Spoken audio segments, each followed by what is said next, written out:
సాధ్వి అరుంధతికి ఆ పేరు పెట్టడంలో ఆంతర్యం ఏమిటి? ఆమె యొక్క ప్రత్యేకత ఏమిటి? సాధ్వి అరుంధతి మొదట బ్రహ్మదేవుడు చేసిన సంకల్ప సృష్టి నుంచి అవతరించిన సంధ్య. ఉత్తమోత్తమమైన ఆలోచన విధానంతో, జగన్మోహన సౌందర్యంతో సంధ్య అవతరించిన తరువాత బ్రహ్మదేవుడు మన్మథుణ్ణి సృష్టించాడు. మన్మథుడి కారణంగా సంధ్య మీద అందరికీ వికారం కలిగింది. అప్పుడు సంధ్య తన దేహాన్ని త్యజించాలని సంకల్పించి శివుడి గురించి ఘోరమైన తపస్సు చేసింది. ఒక యుగం పాటు సాగినటువంటి ఆ తపస్సు కారణంగా శివుడు ప్రత్యక్షమై, మేధాతిథి చేస్తున్నటువంటి యజ్ఞంలో నీ దేహాన్ని త్యాగం చేయమని చెప్పి, త్యాగం చేస్తున్న సమయంలో ఆమె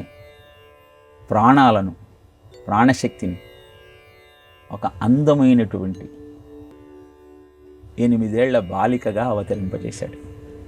అలా జన్మించినటువంటి ఆ బాలిక మేధాతిథి దగ్గరికి వెళ్ళి ఆయన ఒడిలో కూర్చుంది. అలా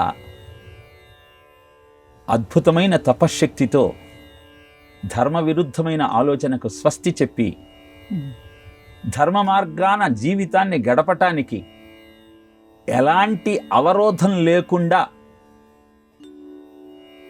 ఆలోచన ద్వారా మార్గదర్శకం చేయగలిగిన గుణము కలిగినది కనుక ఆ తల్లికి అరుంధతి అని నామకరణం చేశారు.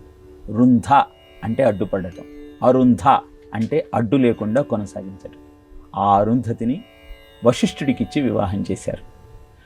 వశిష్ఠుడు అంటే కామేచ క్రోధేచ వశే తిష్టతి ఇది వశిష్ఠ అని, కామాన్ని క్రోధాన్ని నిగ్రహించుకొని జీవితాన్ని కొనసాగించే తత్వము కలిగినవాడు. ఇలా ధర్మ మార్గాన ప్రయాణిస్తూ కామక్రోధాలను నియంత్రించుకుంటూ ఏ దాంపత్యమైతే కొనసాగుతుందో అది అందరికీ ఆదర్శమవుతుంది. వారి జీవనం అందరూ అనుసరించాల్సినటువంటి సాధన క్రమంగా అవతరిస్తుంది. అందుకే ఆమెకు అరుంధతి అని నామకరణం చేశారు.